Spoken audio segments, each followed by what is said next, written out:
Okay, as I got her idling, she runs pretty smooth. I get a little weakness in the motor idle.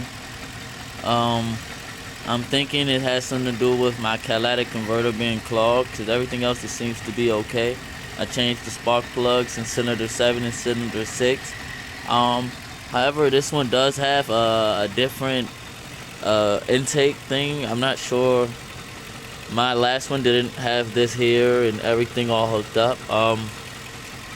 Well, it seems to be intact pretty good. As far as I got the coolant and everything changed and new battery. My last one had headlight problems. Also, I can't turn my my heat and air to certain levels. Is either all the way off or all the way high. It may be due to the motor here going out, so I have to get that replaced to be able to adjust it to temperatures that I really want it to. Um, my heat started acting funny and started blowing out cold air, so I added more coolant to the motor here, to the radiator to get to the motor. Um, when you do this to test to see if it may be low on coolant, kind of sit it on level ground, or if not, sit it where your car is like facing upward, so it will be able to flow through the motor to check and see why you may not be getting hot air and it's just cold. Um, Now I have a problem with the exhaust system. It's blowing out. It's not as bad. It gets better. Thank God it's not due to like maybe a head gasket or anything. The car does not run hot. I checked the exhaust pipe to see whether it burned oil. The smell isn't necessarily coming from the exhaust pipe.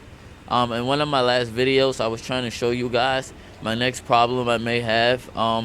This is all relatively new to me. I've been doing a lot with these cars for a while. This is actually my third car I actually owned. My second Marquis. My first car was a Nissan. My other one did not have leather seats. This one does. This is a year newer. My other one was a little bit more comfortable, I would say. It was more kept up.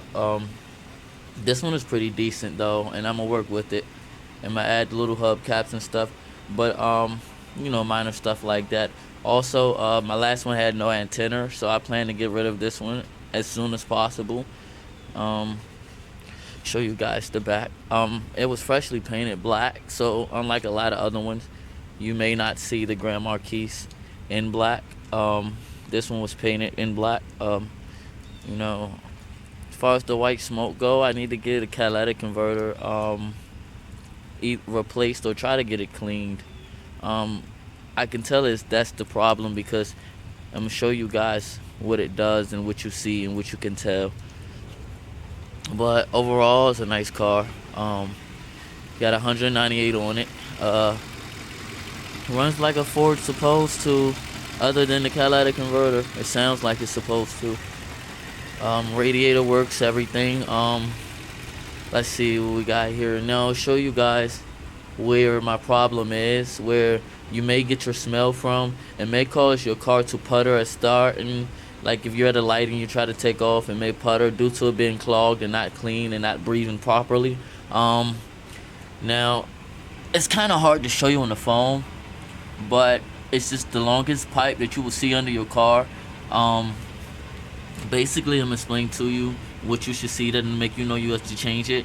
It may knock a little, and some is worse than others. You may see smoke coming. It's not ever supposed to be smoke coming from anywhere under the vehicle. If there is, then there is a leak somewhere or seeping out of the. You have to change it. In other words, because it's never supposed to be smoke out of the vehicle. Now, it's hard to show you, but the catalytic converter is right here. A little smoke does come out. It's not good at all. I hear a little knock from it. It's not as bad, but I do know it must be changed. It caused the car to vibrate more. It may cost you maybe about $300. I don't know how to install it yet. I'll try to learn it as I go, and I'll be able to fix it myself. But that's my problem. It's causing the car to smell. Maybe right here is where I get the scent from, and where the smoke is coming out. You may can't see it on the camera,